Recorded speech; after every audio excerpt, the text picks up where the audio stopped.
All right, today we're going to talk about the condominium controversy. So what am I talking about? The condo controversy. Guys, we have a disagreement on how to measure condominiums, and it's something that's kind of turned into a big deal, and we're going to have people doing this different ways based on what we're teaching, what McKissick is teaching, and even what Fannie Mae is saying.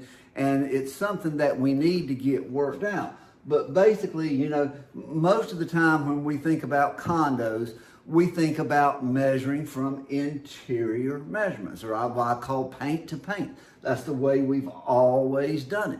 But evidently there's a lot of controversy or debate about this, if you will, now, and everybody doesn't agree on the paint to paint method. So what's happening?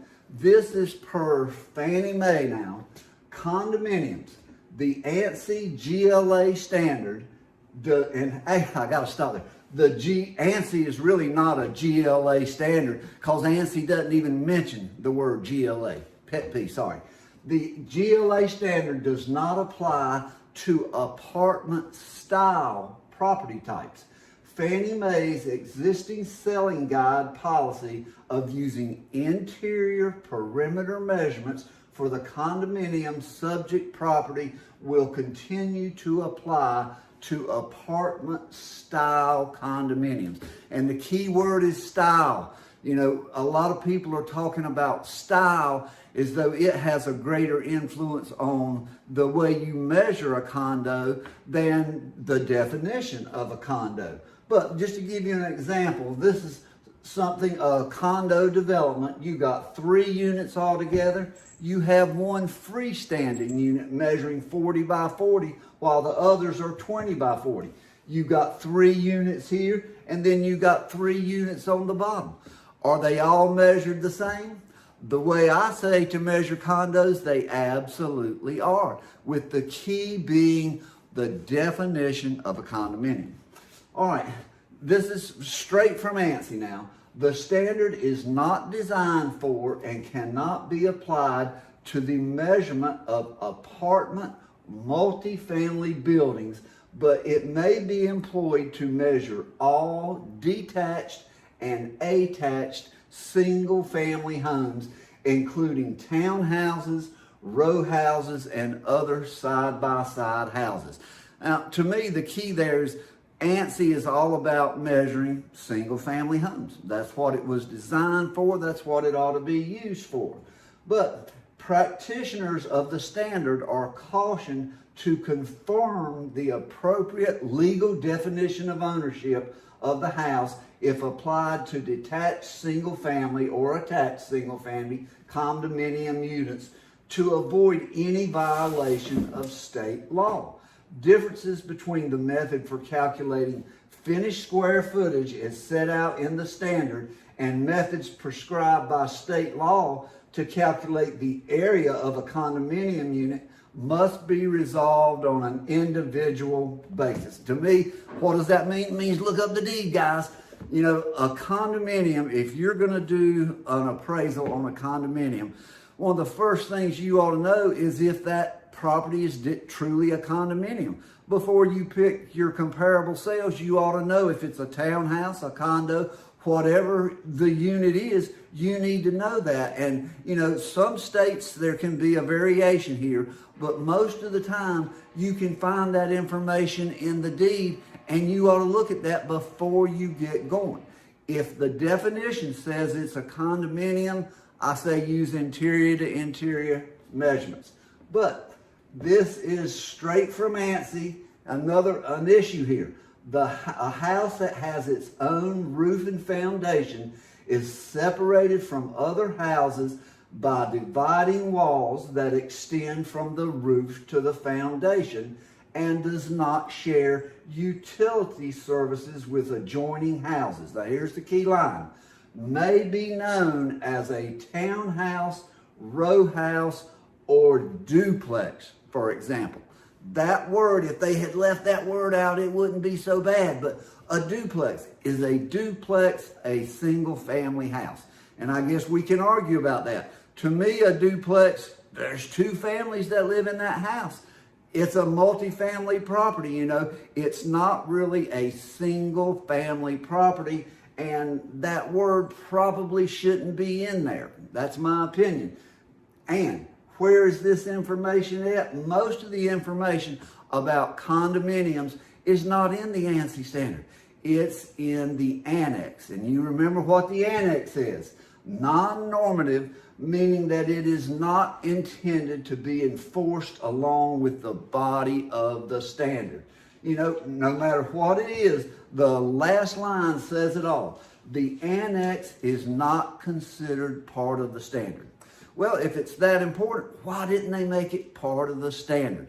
So technically, all ANSI says about condominiums is that it is a legal form of ownership. It doesn't give you any measurement guidelines. So if somebody wants you to put a comment in a report that says you measured this condo per the ANSI measurement standard, well, you can't do it because ANSI doesn't tell you how to measure a condominium. All they tell you about is, you know, to verify the legal form of ownership and to verify them on a case-by-case basis. All right, this is from the frequently asked questions in Fannie Mae. Irrespective of ownership type, condominium, co-op, fee simple, etc., the ANSI standard must be followed if legally permissible, and it says see the annex. And then let me jump down. Houses detached and attached, it's the same thing. It says the ANSI standard should not be used if the architectural design is an apartment style or multi-family building.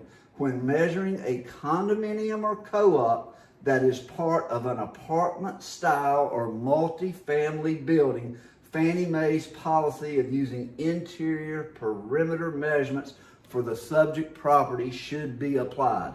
Well, the last part of it is pretty good. The front part, I'm not sure, and we're putting that word style in here over and over, and that's where people are getting confused about style being such an important issue.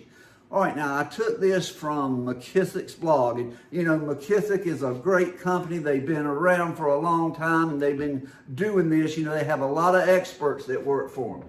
But according to their blog posted on April 4th this year, according to Fannie Mae, it is the architectural design of the dwelling, not the ownership interest, that triggers the requirement to use the ANSI measurement standard. And that's the whole key. That's where the debate comes in. McKissick is teaching people that it's the architectural design of the dwelling that determines whether or not you use the ANSI measurement standard. And my opinion is, the way I read ANSI, it says if that unit is officially listed as a condominium and that's the legal form of ownership, then you measure it paint to paint. Style has nothing to do with the way you measure that unit. So we got a big difference going on in here. But you know, this is basically the same information. I'm not going to read all this, but it comes down to style throwing people off here. And, you know, there are different ways to do this. And let's show you the three. Let me back up and see if I can find the three different forms of ownership that we need to look at here. Okay, here we go. All right, there's only three ways. First off, you're going to look at the deed. Look down here at the bottom. You're going to look at the deed to make sure what type of ownership there is.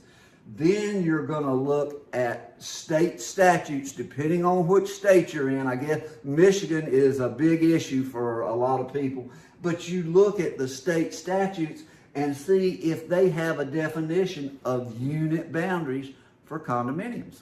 That's something we ought to know anyway, really. I mean, if that's a state statute, you probably ought to know about it. And the third method is the Fannie Mae Selling Guide, which says paint to paint. So guys, it all comes down to, in my opinion, if your unit is a condominium, I say measure it paint to paint, and others say that's not the case. I invite you to read everything ANSI says about that. It's in the annex on page 4. You know, please send this to Fannie Mae. You know, we need to talk about this and decide, you know, what's going to be the rule here, guys. We need one rule on this so that we can have some consistency. But for right now, I'm going to continue my vote. If the unit is legally defined as a condominium, measure it paint to paint. Thanks for watching.